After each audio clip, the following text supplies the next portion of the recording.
बात करेंगे सीटेट के प्रीवियस ईयर के पेपर के बारे में, जिससे आपको आइडिया मिलेगा कि एग्जाम में कैसे क्वेश्चन पूछे जाते हैं। हमारा सबसे पहले गद्यांश होता है, इसको आप पढ़ लीजिए।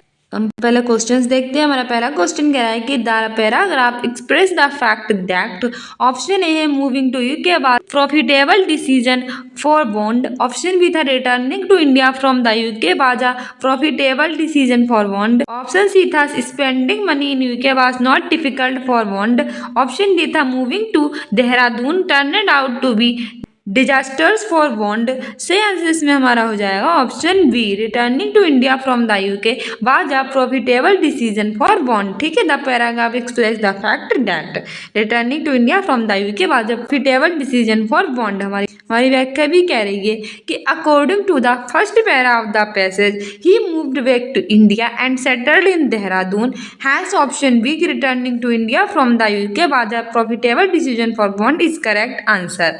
अगला क्वेश्चन कह रहा है कि in the fresh freelance writer the underlined word is an, option A है एडवर्ब, ऑप्शन बी है नाउन, ऑप्शन सी है एडजेक्टिव, ऑप्शन डी है प्रीपोजिशन। तो आपको बताना है कि फ्रीलांस राइटर जो है वो किस तरह का वर्ड है, एडवर्ब है, नाउन है, एडजेक्टिव है कि प्रीपोजिशन है। सही आंसर हो जाएगा इसमें हमारा ऑप्शन सी। ठीक है, एडजेक्टिव। जो फ्रीलांस राइटर है वो कैसा वर्ड है, एक एडजेक्टिव वर्ब है। व्याख्या भी कह रही है कि the given underlined word freelance is used as an adjective because it is used before a noun writer that qualifies it.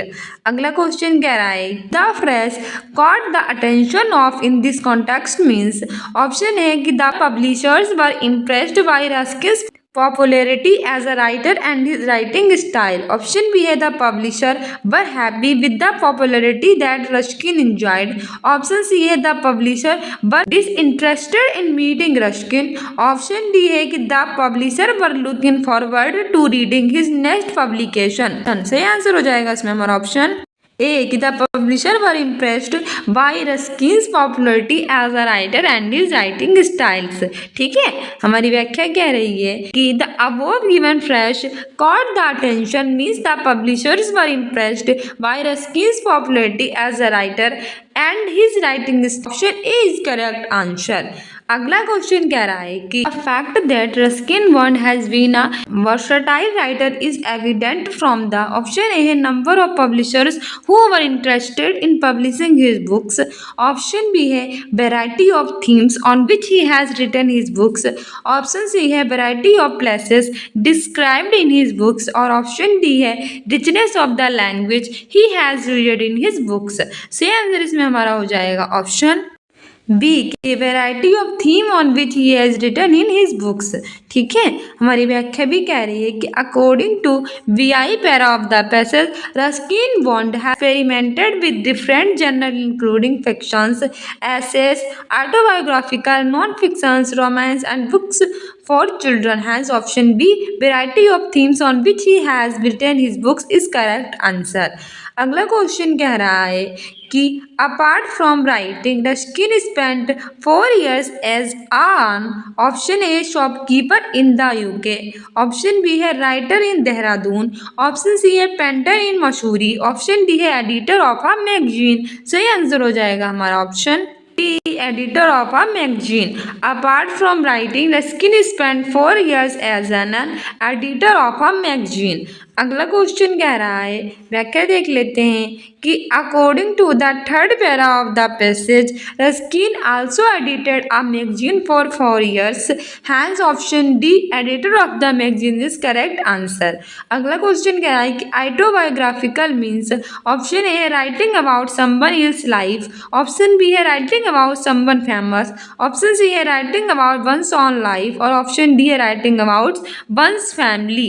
तो ऑटोबायोग्राफी में होता है, से आंसर हो जाएगा हमारा option writing about one's own life is called autobiography. ठीक है, अपनी स्वयं की जीवन कथा लिखना ही ऑटोबायोग्राफी कहलाता है। मेरी व्याख्या कह रही है कि autobiographical means a life history of a person written by himself. एक स्वयं व्यक्ति के द्वारा अपना स्वयं का इतिहास लिखना ही ऑटोबायोग्राफिकल कहलाता है। Hence option C writing about one's own life is correct answer. अगला क्वेश्चन कह रहा है कि Ruskin became famous after the publication of his book. Option A है the blue umbrella, option B है the room of the roof, option C है the night train at Delhi, option D है season of ghost. सही answer इसमें हमारा हो जाएगा option A the blue umbrella. ठीक है, हमारी व्याख्या कह रही है कि according to the fourth para of the passage, 1980, one of his most popular novels, The Blue Umbrella, was published. His increasing fame as a writer caught the attention of Penguin Books. Hence, option A is correct answer. अगला question कह रहा है कि the word sequel means option A है the second part of a book, option B है the third part of a book, option C है the first part of a book, option D है a book that has many parts. सही answer हो जाएगा इसमें हमारा option the second part of a book. The word sequel means the second part of a book. हमारी व्याख्या भी कह रही है कि sequel means that something happens after an earlier event or as a result of an earlier event. Thus the correct sentence is the word sequel means the second part of a book. अगला question कह रहा है कि a word in the passage that means following as used in this passage. Option A है increasing, option B है ensuing, option C है including, option D है hunting. सही आंसर इसमें हमारा हो जाएगा ऑप्शन बी इंश्योरिंग इंस्यूइंग। ठीक है, a word in the passage that means following is used in this passage ensuing. हमारी व्याख्या कह रही है कि according to the passage the given word following means ensuing next, hence the correct answer is option B. फिर से हमारे ये एक पैसेज दिया गया है जिसमें पढ़ना और आंसर देने। तो हम सबसे पहले क्वेश्चन ही देखते हैं। हमारा क्वेश्चन कह रहा है कि the wind lies asleep in the arms of the dawn suggests that option A it is sunny morning, option B it is windy morning, option C it is a calm morning, option D it is a stormy morning। सही answer इसमें हमारा हो जाएगा option C it is a calm morning. The wind lies asleep in the arms of the dawn suggests that it is the calm morning। हमारी व्याख्या कह रही है कि according to the second line of the poem the wind lies asleep in the arms of the dawn means it is a calm morning है। Correct answer जो option C है वो हो जाएगा। अगला क्वेश्चन कह रहा है the leaping wealth of the tide refers to. Option A है the sea plants, option B है the sea animals, option C है the pearl in the star और ऑप्शन डी है द फिशेस। सही आंसर इसमें हमारा हो जाएगा ऑप्शन डी द फिशेस। ठीक है, the leaping wealth of the tide refers to the fishes. हमारी व्याख्या कह रही है कि according the fourth lines of the poem to capture the leaping wealth of the tide means the fishes, hence option D is correct answer. अगला question कह रहा है कि the sea is our mother then cloud is our brother the waves are our comrades refers to option A है the close connect between all the elements of nature, option B है the close connect between the fisherman and the force of nature, option C है the close connect between the fisherman and the sea और option D कह रहा है the close connect between the fisherman and the fishes। सही answer इसमें हमारा हो जाएगा option B the close connect between the fisherman and the force of nature. ठीक है, हमारी व्याख्या कह रही है कि according to the six line of the poem the sea is our mother, the cloud is our brother, the waves are our comrades all means the close connect between the fisherman and the forces of nature, hence correct answer is option B। अगला question कह रहा है कि he who holds the storm by hair is an example of। Option A है सिमिडी, option B है personification, option C है मेथापर, option D है hyperbole. सही आंसर इसमें हमारा हो जाएगा ऑप्शन बी पर्सोनिफिकेशन। हमारी व्याख्या भी कह रही है कि in the above given the he who holds the storm by hair figure of speech personification is used. Personification क्या होता है? It is a figure of speech in which an idea और things is given human attributes and और feelings is और spoken of is as if it were human, hence option B is correct answer. अगला question कह रहा है कि the last stanza lines 9 to 12 is a description of the seaside at option A down, option B afternoon, option C है dusk, option D है night। सही answer इसमें हमारा हो जाएगा ऑप्शन डी नाइट। हमारी व्याख्या कह रही है कि according to the passage the last stanza lines 9 to 12 is a description of the seaside at night because the word moon is symbol of night, hence option D is correct answer. अगला question कह रहा है कि ends of the words where the low sky mates with the sea subject, option A है the horizon, option B है the golden beach, option C है the deep ocean, option C D है the trackless sky. सही answer इसमें हमारा हो जाएगा ए the horizon. हमारी व्याख्या कह रही है कि according to the passage the last line of the poem the ends of the words where the low sky mates with the sea means the horizon, hence option is correct answer. As classroom, she uses her students' first or main language to explain the grammar and vocabulary of the text and then she helps them translate.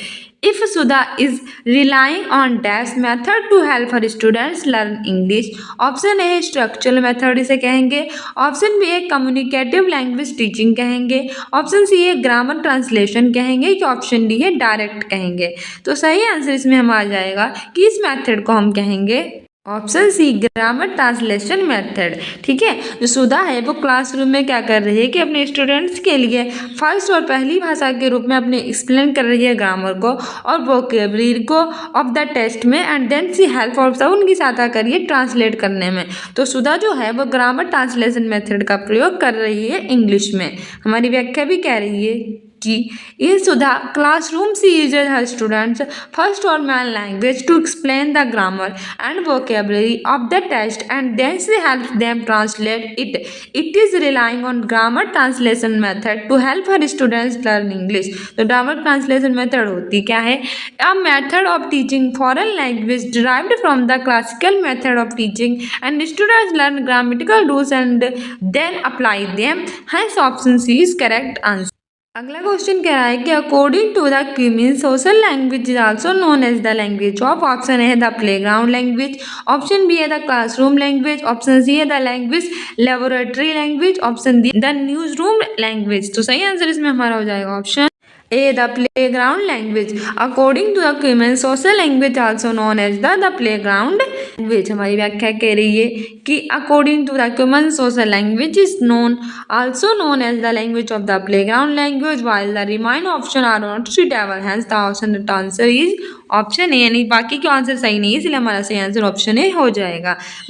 अगला question कह रहा है कि phonemic awareness is the understanding that, option A language has phonemes, option B a sound of a language can be identified isolated and manipulated, option C a sounds of a language need to be memorised, option D a sound of a language can not be identified and manipulated. सही answer इसमें हमारा हो जाएगा option B sound of a language can be identified isolated and manipulated. ठीक है, phonemic awareness is the understanding that sounds of a language can be identified isolated and manipulated. हमारी व्याख्या कह रही है कि phonemic awareness is the understanding that sounds of a language can be identified isolated and manipulated. Phonemic awareness is the ability to identify and manipulate individual sounds in spoken words. Hence, option B is correct answer. कह रहा है कि रेखा is getting her students to isolate beginning, middle and ending sound.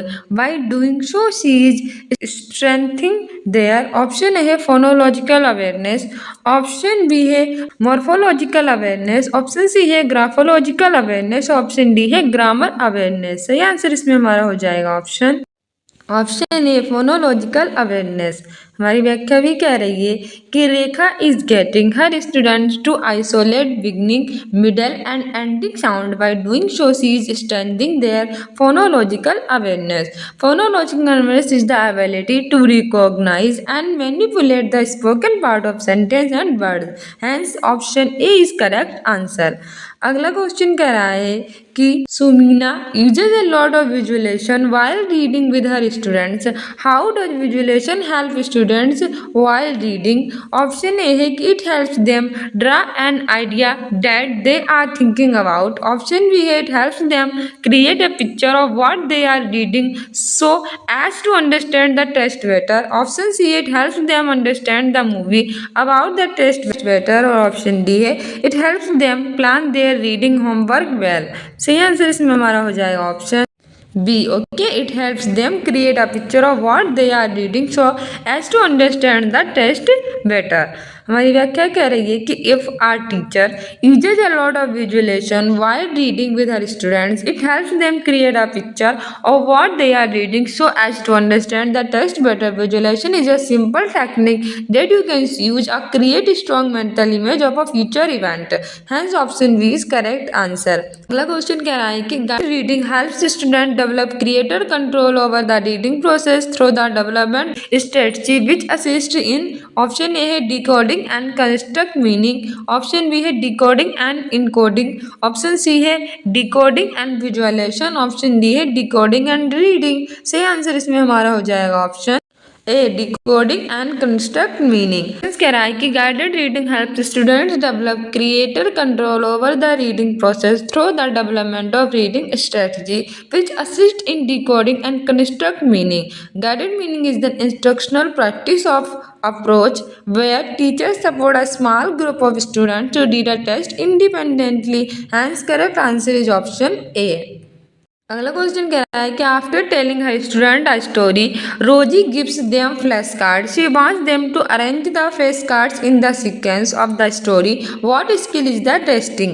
यानी कि जो रोजी है वो क्या करती है कि अपने स्टूडेंट्स को एक कहानी सुना देती है, फिर उन्हें फ्लैश कार्ड दे देती है. वो चाहती है कि उसको अरेंज करे फ्लैश कार्ड को उनकी स्टोरी के क्रम से यानी कि सीक्वेंस है. तो वो कौन सी स्किल का प्रयोग कर रही है. ऑप्शन ए है रीडिंग स्किल. ऑप्शन ए है बी है लिसनिंग. रीडिंग मतलब पढ़ने वाली स्किल, लिसनिंग मतलब सुनने वाली, स्पीकिंग स्किल मतलब बोलने वाली स्किल, विजुअलाइजेशन यानी कि दृश्य वाली स्किल. सही आंसर इसमें हमारा हो जाएगा ऑप्शन बी लिसनिंग स्किल्स. ठीक है, जब रोजी गिफ्ट्स दे रही है सबको फ्लैश कार्ड वगैरह, फिर उसको अरेंज के लिए कह रही है तो वो लिसनिंग स्किल का प्रयोग कर रही है. बच्चों ने सुनकर ही तो उसे अपने समझा होगा स्टोरी को. तो हमारी व्याख्या भी कह रही है कि टीचर टेल्स अ स्टोरी. एक अध्यापक बच्चों को कहानी सुनाती है एंड गिव्स फ्लैश कार्ड्स और उन्हें फ्लैश कार्ड्स देती है. And C wants the students और वो चाहती है अपने जिनके जो विद्यार्थी हैं वो arrange the flash card in the sequence of the story. जो कहानी है उसके क्रम से फ्लैश कार्ड को अरेंज करे. तो she is testing the listening skill. तो वो लिसनिंग स्किल का प्रयोग कर रही है. कह रहा है कि Sadhana is calculating the difficulty level of the test questions. In one of her questions, she noticed the difficulty level has a value of 90. What should Sadhana do the item? Option A, the item should be kept in the test. Option B, the item should be discarded from the test. Option C, the item is moderately difficulty for the test. और option D है the item is a good question for the test. आपने ये question देखा होगा तो आपको याद आएगा कि सेम क्वेश्चन बिल्कुल हिंदी के शेयर में भी पूछा गया था सीटेट के. यानी कि हिंदी और इंग्लिश के जो क्वेश्चन होते हैं लैंग्वेज के वो सेम कभी कभी हो जाते हैं रिपीट. ठीक है, तो हिंदी और इंग्लिश दोनों अच्छे से देखा कीजिए. तो इसमें हमारा सही आंसर हो जाएगा option B the item should be discarded from the test. यानी कि एक क्वेश्चन को वो रख रही है जिसका डिफिकल्टी लेवल 90 है तो उसको क्या करना चाहिए, हटा देना चाहिए उस क्वेश्चन को.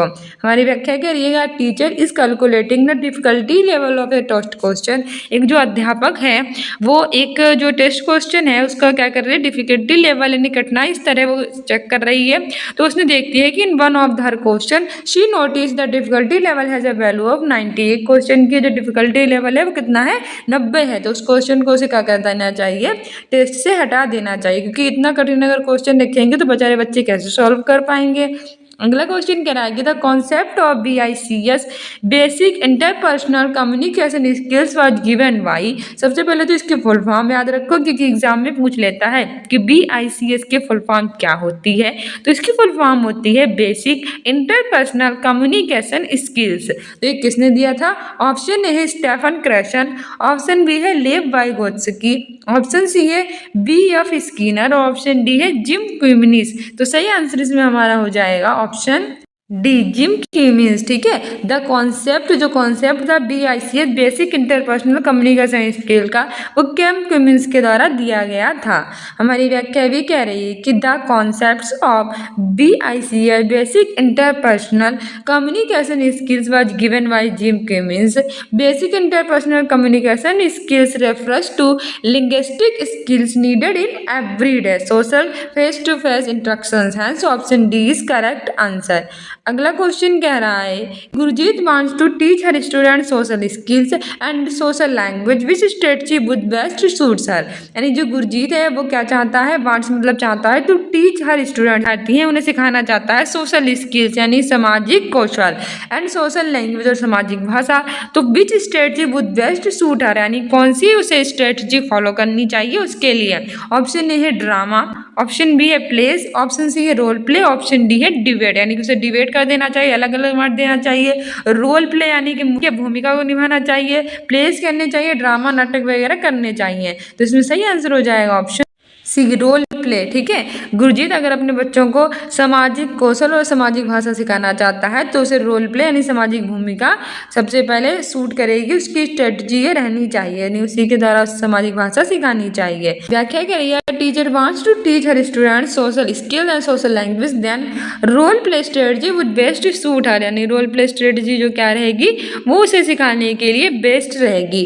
Role play strategy gives students, जो रोल प्ले स्ट्रेटजी होती है वो गिव्स स्टूडेंट्स विद्यार्थियों को क्या प्रदान करती है, द अपॉर्चुनिटी यानी अवसर प्रदान करती है to assume the role of a person और act out of a given situation. है ऑप्शन इज करेक्ट आंसर। वो परिस्थितियां प्रदान करती है, कैसे उस तरह की परिस्थितियों में उन्होंने कार्य किया होगा, ठीक है। इस तरह से ऑप्शन इज सही है। अगला क्वेश्चन कह रहा है कि silent period is critical in language learning, this statement is true, की ट्रू फॉल्स की फैक्ट इनकरेक्ट, यानी कि ये साइलेंट पीरियड होता है यानी कि शांत समय होता है in critical in language learning, language यानी भाषा की सीखने में जो शांत समय होता है वो क्या होता है, क्रिटिकल इन लैंग्वेज लर्निंग। तो दिस स्टेटमेंट सही, इसमें हमारा हो जाएगा ऑप्शन ए ट्रू। हमारी व्याख्या कह रही है कि silent period is critical in language learning, this is true statement. Silent period refers to when the student takes in the new language but does not speak it, hence option is correct answer।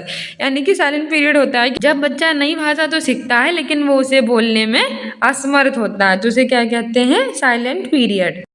अगला question कह रहा है कि which of the following is true for BICS यानी basic interpersonal communication skill and kelp cognitive academic language proficiency. तो 2 number आप कैसे पक्के हो जाएंगे, क्योंकि पूछ लेता है कि BICS की फुल फॉर्म क्या होती है, तो बेसिक इंटरपर्सनल कम्युनिकेशन स्किल होती है, और CALP की फुल फॉर्म क्या होती है, कॉग्निटिव एकेडमिक लैंग्वेज प्रोफिशिएंसी होती है। तो बताइए ऑप्शन है CALP is another word of BICS, दूसरा क्या है कॉप इज डिफरेंट फ्रॉम BICS, तीसरा क्या है कॉप is not related to BICS, और ऑप्शन डी है कॉप is an intention of BICS. सही आंसर इसमें हमारा हो जाएगा ऑप्शन बी, ठीक है, kelp is different from BICS। अगला हमारा क्वेश्चन कह रहा है, पहले व्याख्या देख लेते हैं कि BICS stands for basic interpersonal communication skills, it refers to the language that is necessary for a day to day living including conversations with friends and informal interactions. COLP stands for cognitive academic language proficiency. It refers to formal academic learning, it including listening, speaking, reading and writing about subject area content material. Thus correct option is option D। यानी कि जो BICS होता है वो क्या करता है, ये living including conservation with friends and informal instructions के लिए होता है, और जो कैल्प होता है वो इंक्लूड करता है लिसनिंग, स्पीकिंग, रीडिंग और राइटिंग को। इस तरह से दूसरे से क्या है, डिफरेंट है। अगला क्वेश्चन कह रहा है कि language students who favour desk learning can recall what they here, prefer oral instructions and learn by listening and speaking. Option A है विजुअल, ऑप्शन बी है ऑडिटरी, ऑप्शन सी है काइनेस्टिक, ऑप्शन डी है spatial. सही answer इसमें हमारा हो जाएगा option B auditory. ठीक है, हमारी व्याख्या भी कह रही है कि language students who favour auditory learning can recall what they hear, prefer aural instructions and learn by listening and speaking. दस का correct answer is option B, while the remaining option are not suitable. बाकी के option जो है वो suitable नहीं है। अगला क्वेश्चन कह रहा है कि who among these are process of word formation. Option A है कॉइनिंग, बोरोइंग, कंपाउंडिंग की ब्लेंडिंग। तो ऑप्शन ए है ABC, ऑप्शन बी है BCD, ऑप्शन सी है ACD और ऑप्शन डी है ABCD। सही आंसर इसमें हमारा हो जाएगा ऑप्शन डी ABCD, यानी कि कॉइनेज, बोरोइंग, कंपाउंडिंग और ब्लेंडिंग। ठीक है, is the process of word formation. व्याख्या भी कह रही है कि coinage, boring, compounding and blending are the process of word formation. Word formation refers to the base in which new words are formed on the basis of other words or morphemes. So all the options are suitable. Hence the option D is correct answer. अगला question कह रहा है कि which of these is based on the premise that teachers should be silent as much as possible and learners should be encouraged to produce language as much as possible. Option A है suggestopedia, option B है total physical response, option C है the silent way और option D है the whole language. सही answer हो जाएगा option C, the silent way. मेरी व्याख्या कह रही है कि the silent way is based on the premise that teacher should be silent as much as possible and learner should be encourage to produce language as much as possible. Hence option C is correct answer. So dear students, ये था हमारे सीटेट का previous year English का paper. I hope you like this video. if you like it then like, subscribe and share and don't forget to subscribe this channel. साथ ही आप students unique academy को Instagram और Facebook पे follow कर सकते हैं, community post में answer दे सकते हैं। सुबह 10 बजे करंट अफेयर कराते हैं, आपके सभी एग्जाम्स के लिए इंपॉर्टेंट है, उसे देख सकते हैं।